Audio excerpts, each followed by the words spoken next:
Sir பொதுவா அந்த complaint அப்படின்னு வரும்போது 2 விதமான கம்ப்ளைண்ட் சொல்றாங்க. ஒண்ணு எஃப்ஐஆர் கம்ப்ளைண்ட் அப்படின்னு சொல்றாங்க. இன்னொன்னு மேஜிஸ்ட்ரேட் கம்ப்ளைண்ட் அப்படின்னு சொல்றாங்க. பொதுவா இது 2க்கு என்ன சார் டிஃபரன்ஸ்? ரொம்ப ஆக்சுவலி முக்கியமான கேள்வி. நிறைய பொதுமக்களுக்கு தெரியாத ஒரு கேள்வி இது. நிறைய பேர் தெரிஞ்சுக்கணும். இதை ஃபுல்லா பார்க்கணும். இதுதான் வந்து ரொம்ப முக்கியமான விஷயம். அதில் பொதுவா இந்த போலீஸ் கம்ப்ளைண்ட் கொடுக்கும்போது நம்ம கம்ப்ளைண்ட்டை கொடுக்குறோம். கம்ப்ளைண்ட்டை கொடுத்ததுக்கு அப்புறமா போலீஸ் வந்து இது சரியான கம்ப்ளைண்ட் தானான்னு பார்க்குறாங்க, ஆராயிறாங்க, சிஎஸ்ஆர் போட்டு கொடுக்குறாங்க, ஒரு ரசீது போட்டு கொடுக்குறாங்க. ரைட், இந்த மாதிரி சரி ஓகே கம்யூனிட்டி சர்வீஸ் ரெஜிஸ்ட்ரி போட்டு கொடுத்து ரைட் இது மாதிரி வந்து கம்ப்ளைண்ட் எடுத்துக்கிறாங்க. அதுக்கப்புறம் அடுத்த ஸ்டெப் வந்து ஃபர்ஸ்ட் இன்ஃபர்மேஷன், முதல் தகவல் அறிக்கை, ஃபர்ஸ்ட் இன்ஃபர்மேஷன் ரிப்போர்ட் வந்து போட்டுறாங்க. ஓகே, போட்டு அதுக்கப்புறம் அது நீதிமன்றத்துக்கு போகுது. ஒரு குற்றவாளியா குற்றவாளி இல்லையா அப்படின்னு விசாரணையின் போது ஒன்னொன்னா எடுத்து குற்றப்பத்திரிகை தாக்கல் பண்ணி அந்த குற்றப்பத்திரிகையை வச்சு ட்ரையல் நடக்கும். அப்புறம் நிரபராதி அப்படின்னு வெளியே வரலாம், இல்ல குற்றவாளின்னு அது ஜெயிலுக்கு போகலாம். ஓகே, இது ஒரு வகை. சப்போஸ் போலீஸுக்கு போறீங்க, போலீஸ் உங்க கம்ப்ளைண்ட்டை எடுக்கல, இதெல்லாம் கிடையாதுப்பா, இது சிவில் கம்ப்ளைண்ட் பா, நீ போப்பா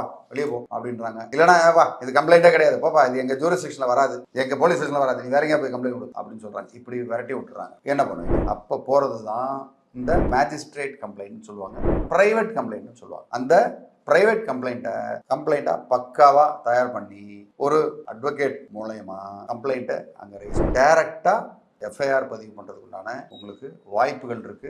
டைரக்டா கோர்ட்லேயே எஃப்ஐஆர் பதிவு பண்ணி அவங்களுக்கு டைரக்ஷன் கொடுத்துருவாங்க. கொடுத்து அவங்களை அரெஸ்ட் பண்ணுறதுக்கு உண்டான வாரண்ட்டே நீங்கள் போட முடியும். அதுதான் வந்து மேஜிஸ்ட்ரேட் கம்ப்ளைண்ட், பிரைவேட் கம்ப்ளைண்ட்னு சொல்லுவாங்க. இந்த கம்ப்ளைண்ட் வந்து பெரும்பாலான ஆளுங்களுக்கு தெரியாது. இதை வந்து ஒவ்வொரு இடத்துலையும் செய்ய முடியும், மெனக்கட்டா கண்டிப்பாக செய்ய முடியும். நிறைய பேர் என்ன பண்ணுவாங்க, பாதியிலேயே போலீஸ் கம்ப்ளைண்ட் அவங்க எடுக்கல, ஒன்றுமே நீதி சரியில்லை, இது இல்லை இது இல்லைன்னு போயிடுவாங்க. அதுக்கப்புறம் நீதிமன்றம் போய் பண்ண முடியும்ன்றது வந்து ரொம்ப குறைந்த அளவு ஆட்களுக்கு தெரியும். சரி, எந்தெந்த கேஸுக்கெல்லாம் எஃப்ஐஆர் அப்படிங்கிறது கம்பல்சரிங்க சார்? பொதுவாக எந்த ஒரு இதுனாலும் ஒரு காக்னிசபிள் அஃபென்ஸ்னு சொல்லுவோம். அது வந்து ஒரு குற்றவாளி திருடிட்டாங்கன்னா எஃப்ஐஆர் போட தான் செய்யணும். அதுக்கு என்ன மன்னிப்பு? கொலை பண்ணிட்டாங்கன்னா போட்டு தான் ஆகணும், அசால்ட் பண்ணிட்டாங்கன்னா பண்ணி தான் ஆகணும். ஓகே, இந்த மாதிரி விஷயங்களை வந்து அவதூறா பேசிட்டாங்க, இந்த மாதிரி வந்து இதெல்லாம் வந்து காக்னிசபிள் அஃபென்ஸ் சொல்லுவாங்க. ஓகே, இதுக்கெல்லாம் வந்து கண்டிப்பாக எஃப்ஐஆர் போட்டே ஆகும். இது வந்து ஒரு ரிட்டன் கம்ப்ளைண்ட்டாக இருக்கலாம். ஒரு இடத்துல ஒரு பெரிய ஒரு கலட்டா பண்ணுறாரு ஒருத்தர், நீ எழுதி கொடுத்தா தான் இதை செய்வேன் அப்படிலாம் சொல்கிறேன். அவங்க வந்து ஓரலாக ஒரு கம்ப்ளைண்ட் கொடுத்தாலுமே, இல்லை யாரோ ஒருத்தவங்க 100ல் ஃபோன் பண்ணுறாங்க, சார் ரோட்டில் இருந்து கலட்டா பண்ணுறாரு, பப்ளிக் நியூஸ் பண்ணுறாரு, போலீஸ் பார்க்குறாங்க, ஒரு வீடியோ எடுக்கிறாங்க, ஆமாம் இந்த மாதிரி பிடிச்சிட்டு கலட்டா பண்ணிட்டு இருக்காரு, பொது சேதத்தை உண்டாக்குறாரு, யாருமே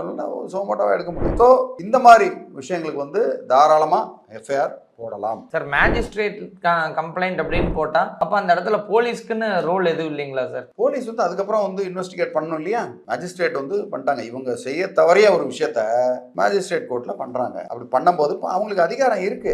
இவங்க அதுக்கப்புறம் விசாரணை பண்ணணும். ஒண்ணு அந்த அதிகாரியை விசாரணை பண்ணுவாரு, இல்லைன்னா அந்த டெபுட்டி கமிஷனர் ஆஃப் போலீஸ் இல்லைன்னா அசிஸ்டன்ட் கமிஷனர் ஆஃப் போலீஸை கொடுத்து வேற ஒரு அதிகாரியை தனியாக நியமிச்சு அவங்க வந்து அந்த விசாரணையை பண்ணுவாங்க. சார் மேஜிஸ்ட்ரேட் கம்ப்ளைண்ட் எப்போ வந்து ஒரு பெட்டர் ஆப்ஷனா இருக்கும் சார்? உங்க போலீஸ் கம்ப்ளைண்ட்டை போலீஸ் எடுக்கலைன்னா, போலீஸ் கம்ப்ளைண்ட் கிரிமினல் கம்ப்ளைண்ட் கொடுக்குறீங்க, அதை எடுக்கலைன்னா நம்பர் 1. ரெண்டாவது, அது வந்து கிரிமினல் நேச்சரா இருக்கும், ஆனா சிவில் இஷ்யூன்னு உங்களை வந்து தட்டி கழிச்சுக்கிட்டே இருப்பாங்க. இது வந்து சிவிலும் கிரிமினலும் கலந்து இருந்ததுன்னா கண்டிப்பா மேஜிஸ்ட்ரேட் கோர்ட்ல, ஏன்னா போலீஸ் போனோன்னா இது சிவில் மேட்டர்ப்பா வெளியே போட்டுருவாங்க. ஸோ இந்த மாதிரி மேட்டர்ல வந்து ரொம்ப ரொம்ப முக்கியமானது மேஜிஸ்ட்ரேட் கம்ப்ளைண்ட். அது மாதிரி நீங்க ஒரு இடத்துல கம்ப்ளைண்ட் கொடுக்குறீங்க போலீஸ்ல, ஆனா உங்களை மேல பொய் கேஸா போடுறதுக்கு வாய்ப்பு இருக்கு, உங்களை மிரட்டுறாங்க அப்படின்னா கண்டிப்பா நீங்க வந்து பிரைவேட் கம்ப்ளைண்ட் மேஜிஸ்ட்ரேட் டேரக்டா கொடுக்கலாம். இல்லைன்னா அந்த ஏரியாவில் வந்து ஒரு பொலிட்டிஷியனா இருப்பாங்க, ஒரு ரொம்ப இன்ஃப்ளூயன்ஸ்டான பர்சனா இருப்பாங்க, அந்த மாதிரி இன்ஃப்ளூயன்ஸ்டு பர்சனா இருக்காங்க, நம்மளால கொடுக்க முடியல, அந்த போலீஸ் அதிகாரிக்கும் அவருக்கும் பெரிய தொடர்புல இருக்காங்க, என்னால முடியல அப்படின்னா டைரக்டா வந்து மேஜிஸ்ட்ரேட் கிட்ட போகலாம், பிரைவேட் கம்ப்ளைண்ட் கொடுக்கலாம், தாராளமா அவங்க எடுத்துப்பாங்க. சார் எவிடன்ஸ் ரெக்வயர்மெண்ட் அப்படிங்கிறது ஒரு எஃப்ஐஆருக்கும் இல்ல மேஜிஸ்ட்ரேட் கம்ப்ளைண்ட்டுக்கும் என்ன டிஃபரன்ஸ் இருக்கும் சார்? மேஜிஸ்ட்ரேட் கிட்ட போனா நம்ம ஆதாரங்களை திரட்டி டாக்குமெண்ட் எவிடன்ஸ் எல்லாத்தையும் எடுத்து கம்ப்ளீட்டா முழு தகவலையும் கொடுத்தாதான் அதுல எஃப்ஐஆர் போடுவாங்க. நம்ம இஷ்டத்துக்கு எதோ ஒன்று கொடுத்தா எஃப்ஐஆர் டைரக்ஷன் கொடுக்க மாட்டாங்க. போலீஸ் ஸ்டேஷன்ல நீங்க வந்து ஒரு கம்ப்ளைண்ட்டை கொடுத்தாலே போதும், அவங்க இன்வெஸ்டிகேட் பண்ணுவாங்க, அவங்க ஆதாரத்தை தேடுவாங்க, அவங்களே பண்ணுவாங்க. ஸோ இது ரெண்டுத்துக்கும் அதான் வித்தியாசம். ஸோ மேஜிஸ்ட்ரேட்னா நம்ம எல்லாம் தயாரா போகணும். இதுக்கு வந்து போலீஸை விசாரணை பண்ண வைக்கும். டைம் வைஸ் நமக்கு எது சார் ஃபாஸ்டா இருக்கும்? பொதுவாக போலீஸ் ஸ்டேஷன்ல ஆக்சுவலி முடிக்கிறது தான் வந்து ஃபாஸ்ட். போலீஸ் அதிகாரிகள்லாம் நேர்மையாகவும் கரெக்டாகவும் பொதுமக்களுக்கு உண்மையிலேயே உதவணும்ன்ற ஒரு எண்ணத்தோடய புத்திசாலியாகவும் இருக்கும். இதெல்லாம் நல்லவராக இருந்தால் மட்டும் இல்லை, வல்லவராகவும் இருந்தால் போலீஸ் மாதிரி பெஸ்ட் வேறு எதுவுமே இல்லை. இவங்க வந்து நீதிமன்றம் அந்த இடத்துல போகணும்னு அவசியம் இல்லை, எடுத்து இவங்களே உதவி செய்வாங்க. போலீஸ் அதிகாரிகள் தவறும் பொழுது கண்டிப்பா மேஜிஸ்ட்ரேட் கோர்ட் போய் தான் பண்ணியாகும். பொதுவாகவே எஃப்ஐஆர் அப்படின்னா ஒரு விதமான பயம் இருக்கும். அந்த பயம் அப்படிங்கிறது தவறான புரிதலா இருந்தால் என்னென்னலாம் மிஸ் அண்டர்ஸ்டாண்டிங்கா இருக்கும் சார்? பொதுவாக சில பேர் எப்படின்னா, அந்த கம்ப்ளைண்ட்டை கொடுத்துட்டோம், கம்ப்ளைண்ட் கொடுத்து எஃப்ஐஆர் போடலைன்னா கேஸே போச்சு, அவ்வளோதான் முடிஞ்சது, வாழ்க்கையே முடிஞ்ச மாதிரி அவங்க நினைச்சுவாங்க. அதில் அது தப்பு. அது மாதிரி கோர்ட்டுக்கு போனால் மேஜிஸ்ட்ரேட்டுக்கு போய் மேஜிஸ்ட்ரேட் கோர்ட்டுக்கு போய் ஒரு பிரைவேட் கம்ப்ளைண்ட் கொடுத்தோம்னா அவங்கள வந்து அரெஸ்டே பண்ண மாட்டாங்க, கோர்ட்டுக்கு தான் வருவாங்க, போலீஸ் அரெஸ்ட் பண்ணாது அப்படின்னு ஒரு தவறான ஒரு புரிதல் இருக்கு. அப்படியெல்லாம் கிடையாது. கண்டிப்பா அங்க போனாலும் வாரண்ட் பிறப்பிச்சு அவங்கள கைது பண்ண முடியும் குற்றவாளிகளை. அது மூணாவது எல்லாத்தோட மோசமான என்ன, மேஜிஸ்ட்ரேட் கோர்ட்டுக்கு நம்ம போனோம்னா நிறைய செலவாகும்னு நினைச்சிட்டு இருப்பாங்க. கண்டிப்பா கிடையவே கிடையாது. ஓகே, பணம் இருந்தா நீங்க வந்து பண்ண முடியும், இல்லைன்னா லீகல் சர்வீசஸ் அத்தாரிட்டி இருக்காங்க. லீகல் சர்வீசஸ் அத்தாரிட்டி வந்து உங்களுக்கு ஃப்ரீயாவே பண்றாங்க. பல வழக்கறிஞர்கள் வந்து ரொம்ப குறைவான கட்டணத்தில் கூட நிறைய பேர் பண்றாங்க. ஒரு நியாயமான விஷயங்களுக்கு நிறைய பேர் வந்து உங்களுக்கு துணை நிற்பாங்க.